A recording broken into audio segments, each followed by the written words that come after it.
ಒಂದ್ ಕಡೆ ಬಿಜೆಪಿಯಲ್ಲಿ ಕಾರ್ಯಕರ್ತರಲ್ಲಿ ಈ ಒಂದು ಉತ್ಸಾಹದ ಬಗ್ಗೆ ಸಿಗುತ್ತಾ ಇದೆ, ಮತ್ತೊಂದು ಕಡೆ ಬಿಜೆಪಿ ಕೆಲವು ನಾಯಕರು ವ್ಯತಿರಿಕ್ತವಾದಂತ ಹೇಳಿಕೆ, ಅದು ಯತ್ನಾಳ್ ಆಗಿರ್ಬೋದು, ಸೋಮಣ್ಣ ಅವರು ಅಸಮಾಧಾನ ಆಗಿರ್ಬೋದು.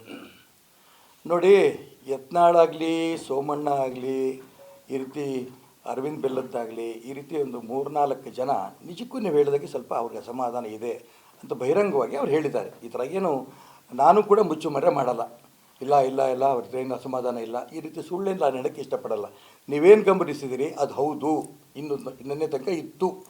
ನನಗನ್ಸುತ್ತೆ ನಿನ್ನೆ ಇಬ್ಬರು ರಾಷ್ಟ್ರೀಯ ನಾಯಕರು ಅವರಿಗೆ ಹೇಳಿರೋಂಥ ಮಾತುಗಳು, ವಿಜೇಂದ್ರ ಅವ್ರು ಹೇಳಿದ ಮಾತು ಮತ್ತು ಅವರು ಹೊರಗಡೆ ಬಂದು ಹೇಳಿರೋಂಥ ಮಾತನ್ನು ಗಮನಿಸಿದಾಗ ಎಲ್ಲರನ್ನೂ ಒಟ್ಟಾಗಿ ನಾನು ತೊಗೊಂಡು ಹೋಗ್ತೀನಿ ಅಂತ ಅವ್ರ ಮಾತೇನು ಹೇಳಿದ್ದಾರೆ ಯಾರು ವಿಜೇಂದ್ರ ಅವರು, ಇದು ಕೇಂದ್ರ ನಾಯಕರು ಕೊಟ್ಟಂಥ ಒಂದು ಸೂಚನೆ ಅನ್ನೋಂಥ ಮಾತನ್ನು ಕೂಡ ಅವ್ರು ಹೇಳಿದ್ದಾರೆ.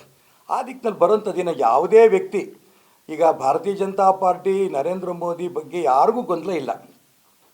ಸಣ್ಣ ಪುಟ್ಟ ಅಸಮಾಧಾನಗಳು ಇತ್ತು, ಮತ್ತು 2 ಗುಂಪು ಅಲ್ಲ, ಒಂದು 3-4 ಜನಕ್ಕೆ ಅದನ್ನು ಸರಿ ಮಾಡಿಕೊಂಡು ಇಡೀ ರಾಜ್ಯದಲ್ಲಿ 28 ಸ್ಥಾನ ಗೆಲ್ಲೋದಕ್ಕೆ ಏನೇನು ಬೇಕು ಎಲ್ಲ ಮಾಡ್ತೀವಿ. ರಾಜ್ಯದ ಕೊಡುಗೆ, ಕರ್ನಾಟಕ ರಾಜ್ಯದಲ್ಲಿ ಕಳೆದ ಬಾರಿ 28ಕ್ಕೆ 25 ಸ್ಥಾನ ಕೊಟ್ಟಿದ್ವಿ.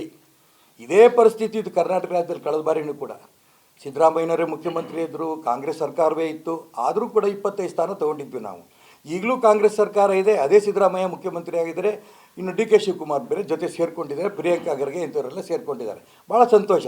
ಅದಕ್ಕೋಸ್ಕರ ನಾನು ಹೇಳ್ತೀನಿ, ಈ ಒಂದು ಸಂದರ್ಭದಲ್ಲಿ ಎಲ್ಲರೂ ಒಟ್ಟಾಗಿ, ಬಿ ಜೆ ಪಿಯವರು ಎಲ್ಲರೂ ಕೂಡ ಒಟ್ಟಾಗಿ, ಆ 3-4 ಜನ ನಮ್ಮ ನಾಯಕರೇ, ಅವರೇನು ಬೇರೆಯವರಲ್ಲ. ಯತ್ನಾಳ್ ಆಗಲಿ, ಅದು ಸೋಮಣ್ಣ ಆಗಲಿ, ಯಾವುದೇ ಕಾರಣಕ್ಕೂ ಕೂಡ ಅವರು ಪಕ್ಷದ ವಿರುದ್ಧವಾಗಿ ಒಂದು ಆಡಿಲ್ಲ. ಆದರೆ ಕೆಲವು ವ್ಯಕ್ತಿಗಳ ಬಗ್ಗೆ ಸ್ವಲ್ಪ ಅಸಮಾಧಾನ ಇದೆ ಅನ್ನೋದು ಹೇಳ್ಕೊಂಡಿದ್ದಾರೆ. ಅದು ಸಮಾಧಾನ ಆಗುತ್ತೆ. ಒಟ್ಟಾಗಿ ಸೇರಿಕೊಂಡು BJP ಜೊತೆ JDSನೂ ಸೇರಿಸ್ಕೊಂಡು ರಾಜ್ಯದಲ್ಲಿ ಕಳೆದ ಬಾರಿ 25 ಸೀಟ್ ಗೆದ್ದಿದ್ದೇವೆ, ಈ ಬಾರಿ 28 ಸೀಟನ್ನು ಖಂಡಿತ ನಾವು ಗೆಲ್ತೇವೆ. ಈ ವಿಶ್ವಾಸ ನನಗಂತೂ ಬಂದಿದೆ.